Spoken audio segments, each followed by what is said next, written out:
China has a weakness. Not its military, not its technology, not its economy. It's a strip of water, just 1.7 miles wide. For decades, China transformed itself into the factory of the world. But that growth demands massive amounts of energy. And because China doesn't produce enough oil, millions of barrels must travel across the ocean every single day, and almost all of it passes through one narrow corridor, the Strait of Malacca. The system works beautifully until you ask one question: what if the ships stop coming? What if a rival navy blocks that 1.7-mile gap? The world's second-largest economy would face a crisis, not in years, not in months, but in weeks. This is the Malacca dilemma. To understand the problem, we need to understand China's rise. Because 40 years ago, China looked very different. Then everything changed. Factories appeared. Cities exploded upward. And China became the factory of the world. But growth has a price. Energy. Lots of energy. More growth meant more oil. Lots of oil. The problem: China couldn't produce enough on its own. So every day, giant tankers began arriving from the Middle East, Africa, and South America. Millions of barrels, crossing oceans toward China. And the system worked beautifully. The oil arrived. Factories ran. China got richer. But hidden inside that success story was a weakness. Because the more oil China imported, the more dependent it became. And when analysts traced those routes on a map, they noticed something strange. Ships were coming from different countries, different continents, different oceans. Yet somehow, they were all heading toward the same place. The same corridor, the same bottleneck, the same narrow strip of water. And once you see that map, you can't unsee it. Because China's economic miracle depended on a single gateway, the Strait of Malacca. At first, the routes look enormous. Ships cross entire oceans, from the Middle East, Africa, South America, thousands of miles of open water. But then something strange happens. The closer they get to Asia, the closer they get to each other. Routes that started worlds apart begin merging and merging until some of the most important shipping lanes on Earth are squeezed into a single corridor. The Strait of Malacca. More than 60,000 ships pass through here every year, and roughly a quarter of global maritime trade flows through this route. But for China, the numbers are even more extreme. Around 80% of its imported oil passes through Malacca. Think about that, 80%.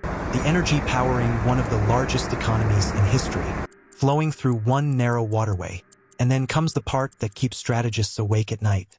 At its narrowest point, the Strait of Malacca is just 1.7 miles wide. That's it, 1.7 miles. You could drive that distance in minutes. Yet the energy supply of a superpower depends on it. And China noticed. Back in 2003, President Hu Jintao gave this fear a name, the Malacca dilemma. Because once Beijing saw the map, the question became impossible to ignore. What happens if the ships stop coming? And more importantly, how do you escape a trap created by geography? China saw the trap, and it saw it early. Back in 2003, President Hu Jintao raised the alarm. He called it the Malacca dilemma. The fear was simple. What happens if the ships stop coming? What happens if the oil stops flowing? Because the danger wasn't the strait itself. The danger was dependence. The more China grew, the more vulnerable it became. Every new factory, every new export record, every year of economic growth made the country richer, but also increased its dependence on one route, a route China depends on, but does not control. And that's what worried Beijing. Not today's trade, tomorrow's uncertainty. Because when a country depends this much on a single route, even a small risk becomes a serious problem. So China began searching for a way out, a way around Malacca, a way around the map. And over the next 2 decades, it would spend billions trying to build one. The problem? Geography had other plans. China saw the trap, so it started building an escape route.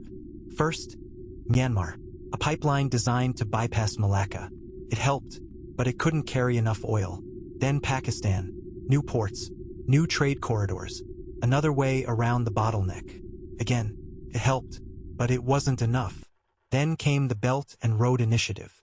Railways, ports, pipelines, roads, billions of dollars spent trying to solve one problem. Escape Malacca. The problem?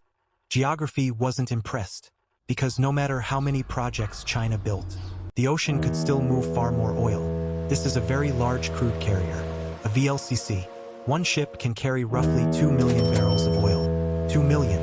On one voyage, China imports roughly 12 million barrels every day.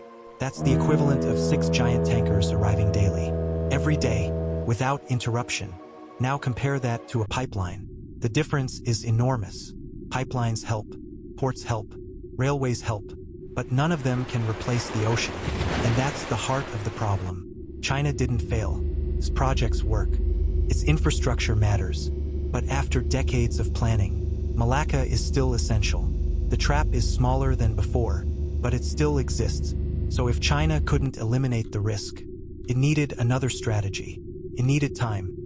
China solved the Malacca dilemma? Not completely, but it did reduce the risk. China built pipelines, ports, trade corridors, and massive oil reserves. All of them help, but none of them change one simple fact. The fastest route is still Malacca. The cheapest route is still Malacca. And for enormous amounts of Chinese trade and energy, the most important route is still Malacca. Because the real enemy was never a country. It was geography, and geography is stubborn. You can build around it. You can spend billions trying to overcome it, but you can't change the map. And for China, the map keeps pointing back to the same place. A narrow strip of water between Malaysia, Indonesia, and Singapore, just 1.7 miles wide, yet responsible for carrying the energy that powers one of the world's largest economies.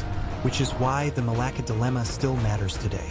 Not because disaster is guaranteed, but because dependence creates vulnerability, and vulnerability creates risk. China spent decades trying to escape this map, but the map still hasn't changed, and that is the Malacca dilemma. Because in geopolitics, power isn't defined by your strengths. It's defined by your vulnerabilities.